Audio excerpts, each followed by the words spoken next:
Чернобыль атом электр станциясы әлемдегі ең ірі ядролық апат болған орын.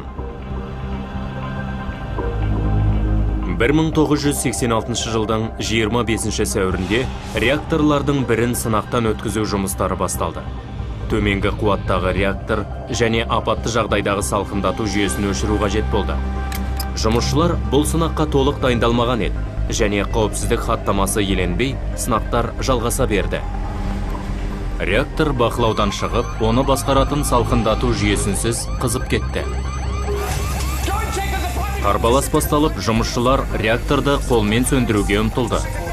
Бірақ бұл әрекет реакцияны одан әрі жылдамдатып, кернеу секірісін туғызды. Сағат 1-ден 23 минут кеткенде реактор жарылды.